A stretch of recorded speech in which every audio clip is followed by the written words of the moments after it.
Requerimientos de sistemas de calidad ISO 9001-2015. ¿Qué es la calidad? A lo largo de la historia, el término calidad ha sufrido numerosos cambios que conviene reflejar en cuanto a su evolución histórica. Para ello, describiremos en cada una de las etapas el concepto que se tenía de la calidad y cuáles eran los objetivos a perseguir. Orígenes de la calidad. La calidad nace a partir de que el hombre tiene que buscar la manera de satisfacer sus necesidades básicas elementales, tales como alimentarse, protegerse, vestirse, socializar, defenderse, etc.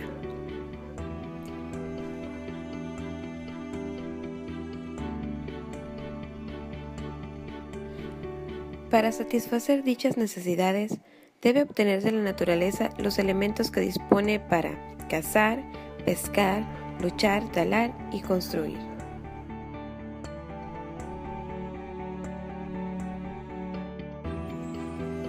Egipcios. Las pirámides de Egipto fueron construidas alrededor del año 2570 a.C. y es la única de las 7 maravillas del mundo antiguo en seguir en pie. Han sobrevivido una serie de catástrofes naturales como terremotos, inundaciones y violentas tormentas de arena y nieve. Eso sin hablar de los cálidos climas del desierto de Egipto y la constante erosión de la lluvia por más de 4.500 años. Los inspectores egipcios comprobaban las medidas de los bloques de piedra con un pedazo de cordel para asegurarse de que todos tuvieran la misma medida que los anteriores. Orígenes de la calidad. Un antecedente remoto lo encontramos en el Código de Hammurabi, que señalaba: si un albañil construye una casa para un hombre y su trabajo no es fuerte y la casa se derrumba matando a su dueño, el albañil será condenado a muerte. La mayoría de las civilizaciones antiguas daban mucha importancia a la equidad en los negocios y cómo resolver las quejas. Las civilizaciones mesoamericanas. En forma similar a los antiguos egipcios, las civilizaciones prehispánicas dejaron su huella en el mundo. Utilizaban métodos de construcción muy semejantes y lograron crear hermosas pirámides escalonadas para rendir tributos a sus dioses.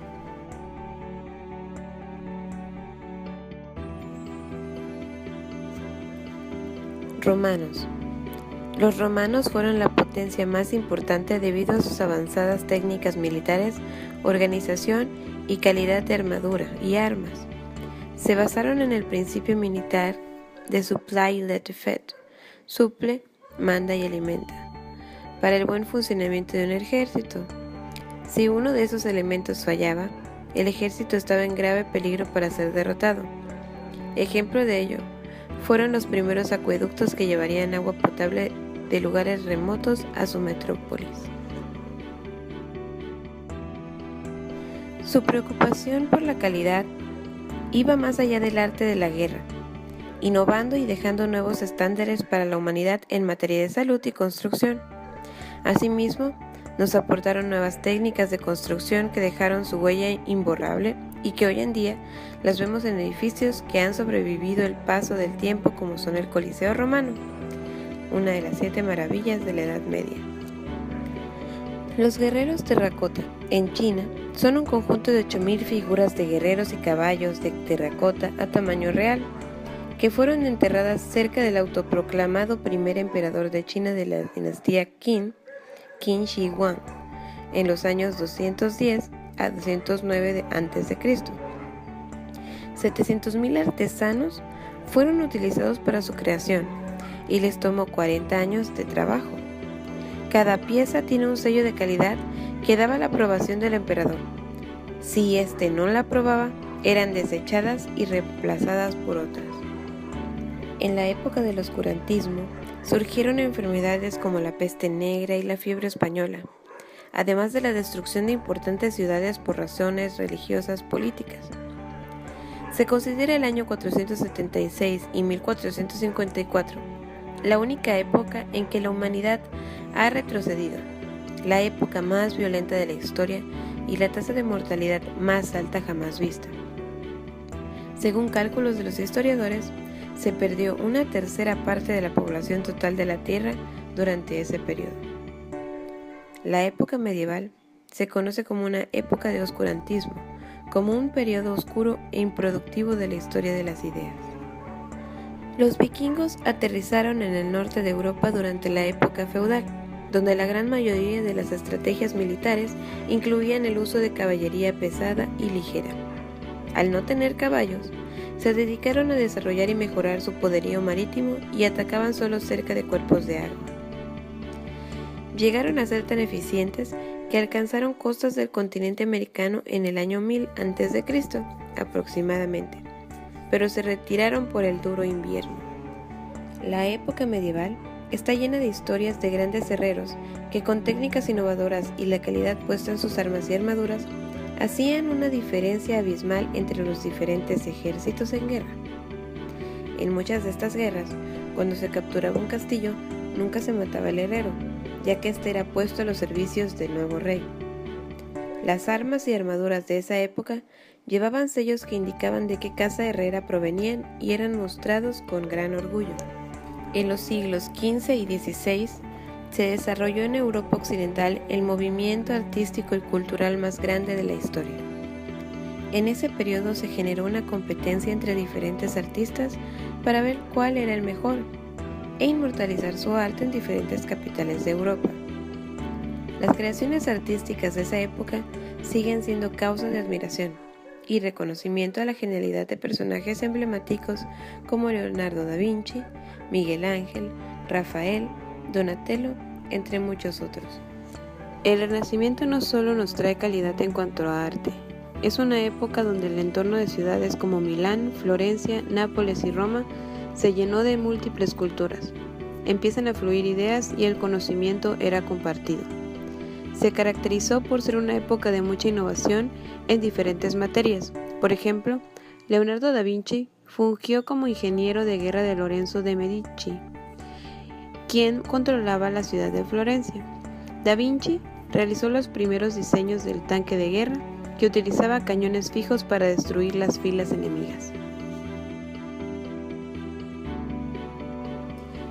En los siglos XVII al XIX, el trabajo manual empezó a ser reemplazado por las máquinas, por la necesidad de hacer más con menos, ya que Europa está sumergida en una crisis donde la producción no podía existir sin satisfacer la demanda.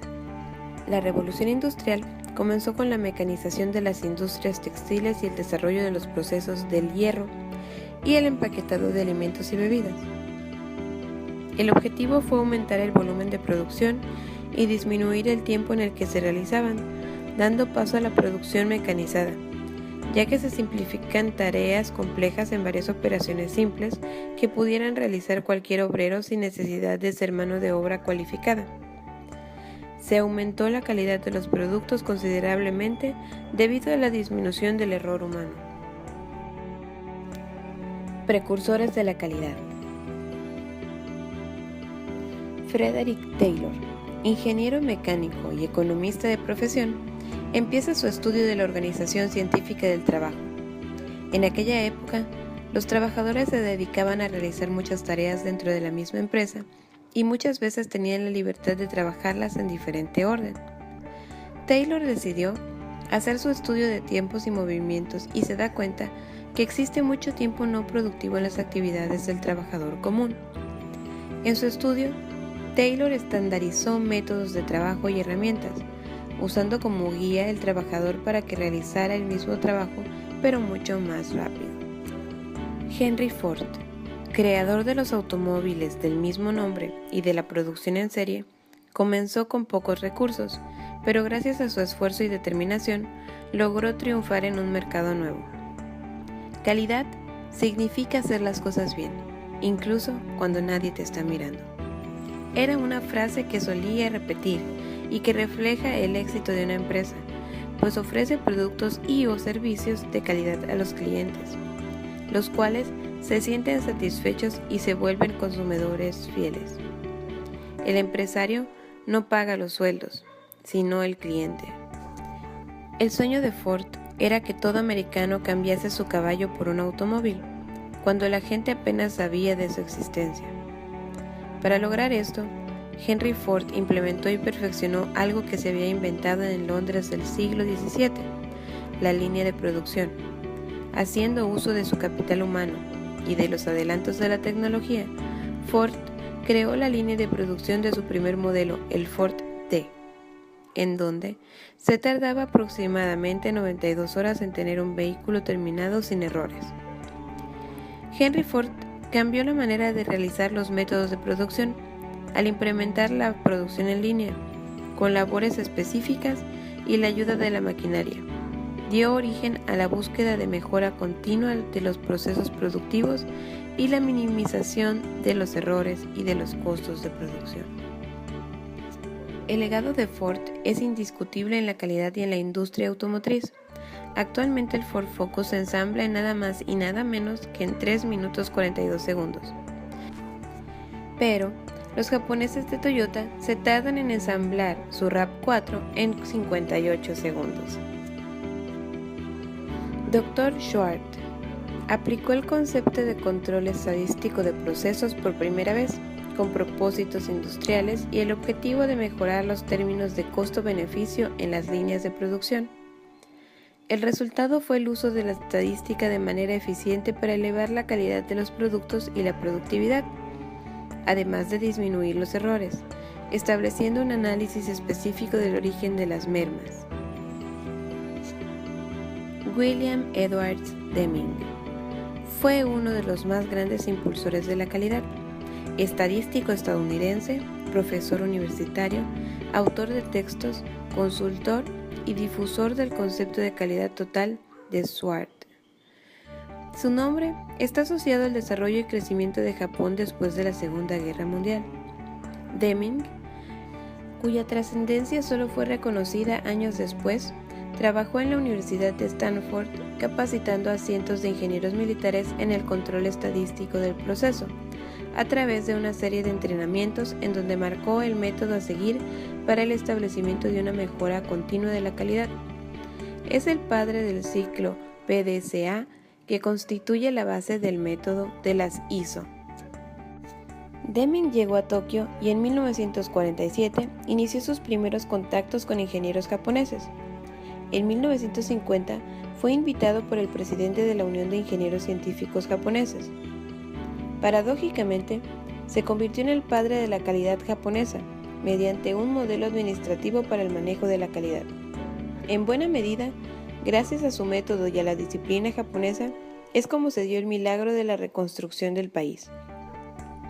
En 1950, la Unión Japonesa de Científicos e Ingenieros invitó a Deming a Tokio a impartir charlas sobre control estadístico de procesos.